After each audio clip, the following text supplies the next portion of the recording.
के हैं।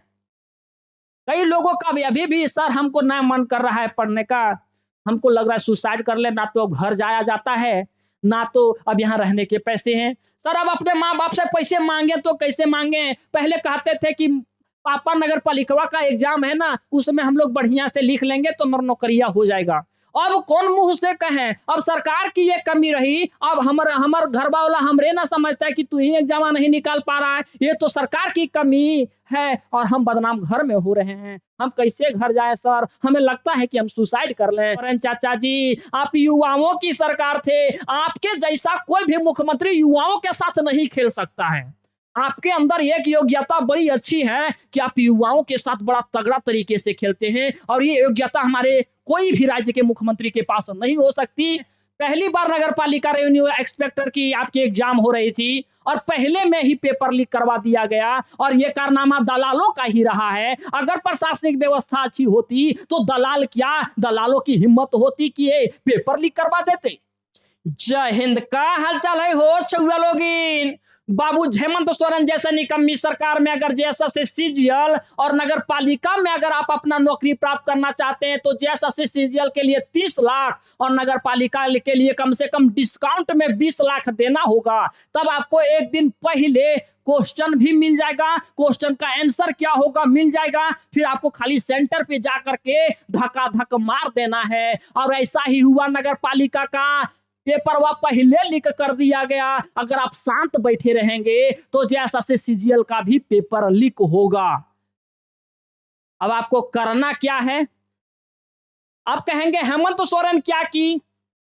अरे तो इतना हिम्मत कहां से आ गया कि हमारे राज्य में कुछ दलाल हैं, उस दलालों का इतना पावर कैसे आ गया कि पेपर लीक करवा दिया?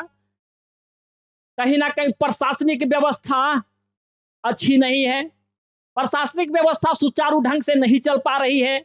अगर प्रशासनिक व्यवस्था बाबू सख्त होती तो इन दलालों की क्या औकात होती। हमारा राज्य बाबू बने हुए आज 22 साल हो चुका है।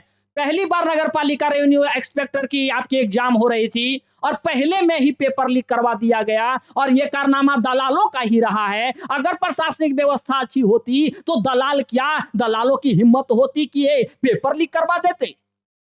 लगभग लोगों के पास ये फोन आया है। हालांकि हमें 10 दिन पहले ही ये पता चल चुका था कि सर स्टूडेंट बता रहे थे कि सर 20 लाख रुपया मांग रहा है, सीजलवा के लिए 32 लाख रुपया मांग रहा है, डिस्काउंट में 30 लाख रुपया मांग रहा है और नगर पालिका के लिए डिस्काउंट में 20 लाख रुपया मांग रहा है। हम बोले बाबू ऐसा नहीं होगा, कानून बना है, अगर ऐसा कोई पेपर लीक करवाएगा तो सरकार उसे छोड़ेगी नहीं। 1 करोड़ की जुर्माना प्लस 10 साल की सजा रखी है।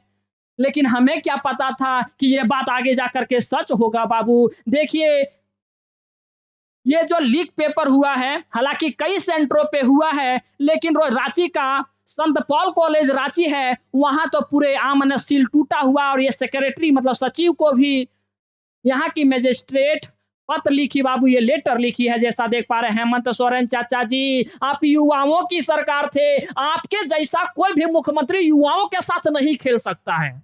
आपके अंदर एक योग्यता बड़ी अच्छी है कि आप युवाओं के साथ बड़ा तगड़ा तरीके से खेलते हैं और ये योग्यता हमारे कोई भी राज्य के मुख्यमंत्री के पास नहीं हो सकती। इसके लिए आपका कोई तुलना भी नहीं कर सकता है। यही इसमें लिखा है बाबू लेटरमा में कि जो भी परीक्षा दे रहे थे अभ्यर्थी वो असंतुष्ट हैं।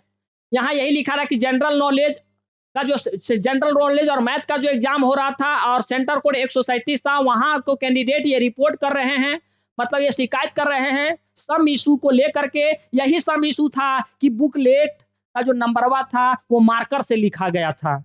ऐसे होता है, सिलवा पहले तोड़ दिया गया था। आपको क्या पता हो हेमंत चाचा जी कि एक स्टूडेंट किस प्रकार से तैयारी करता है। आपकी कम से कम प्रशासनिक व्यवस्था बेहतर ढंग से कर लेते, इन दलालों की औकात नहीं होती। और अगर मान लिया जाए लीक करवा दिया है कोई तो उनको जो सजा है 1 करोड़ उनसे पैसा आप लीजिए, 10 साल का जुर्माना उन्हें दीजिए, 10 साल का उन्हें जेल दीजिए। यही था बाबू जुर्माना के रूप में 1 करोड़ पैसा और 10 वर्ष की सजा थी। कैसे एक स्टूडेंट तैयारी करता है छोटे से कमरे में, जिस उम्र में अपने माँ बाप का सहारा बनते ये सारे लड़के, एक 4 बाय न 10 बाई 10 के कमरे में रह करके ये तैयारी करते हैं। जिस उम्र में अपने माँ-बाप का सहारा बनते, उसी उम्र में ये लड़के 20-22 साल तैयारी करते-करते अपने माँ-बाप का बोझ बन चुके हैं।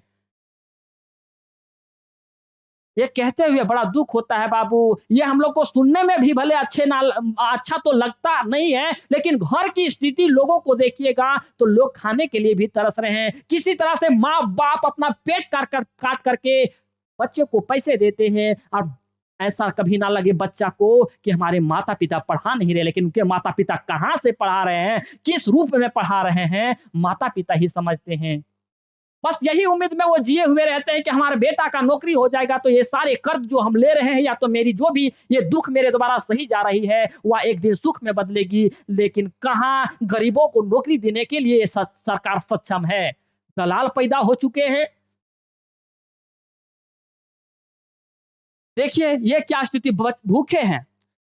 बहुत ऐसे स्टूडेंट भूखे हैं। कई लोगों का भी अभी भी सर हमको ना मन कर रहा है पढ़ने का, हमको लग रहा है सुसाइड कर ले, ना तो घर जाया जाता है, ना तो अब यहाँ रहने के पैसे हैं। सर अब अपने माँ-बाप से पैसे माँगे तो कैसे माँगे? पहले कहते थे कि पापा नगर पालिकवा का एग्ज़ाम है ना, उसमें हम लोग बढ़िया से लिख लेंगे तो नौकरिया हो जाएगा। अब कौन मुँह से कहें? अब सरकार की ये कमी रही, अब हमर घरवा वाला हमरे ना समझता है कि तू ही एग्ज़ाम नहीं निकाल पा रहा है, ये तो सरकार की कमी है और हम बदनाम घर में हो रहे हैं। हम कैसे घर जाएँ सर? हमें लगता है कि हम सुसाइड कर लें। ऐसे-ऐसे बाबू कमेंट आता है। बाबू यही हम लोगों की माँग है कि जो पेपर लीक करवाया है 1 करोड़ की उन्हें पैसा की माने जुर्माना के रूप में जो पैसा देना है लीजिए और सरकार की ये काम बचती है कि उन्हें पकड़नी कैसे है। 10 वर्ष की सज़ा दीजिए और पूरी तरह से ये एग्ज़ाम कैंसल कीजिए। काहे कि अगर नॉर्मल आदमी अगर 97 क्वेश्चन भी सही बना दिया है, तो जो दलाल जिसको पहले पेपरवा दिया है, वो तो 100 में 100 ये ना बना दिया है हो बाबू। और 100 में 100 आपके 97 भी बना करके संतुष्ट हैं, लेकिन आपका सिलेक्शन होने वाला नहीं है, काहे कि अगला आदमी 100 में 100 बना करके आया है। तो माँग हम लोगों की यही है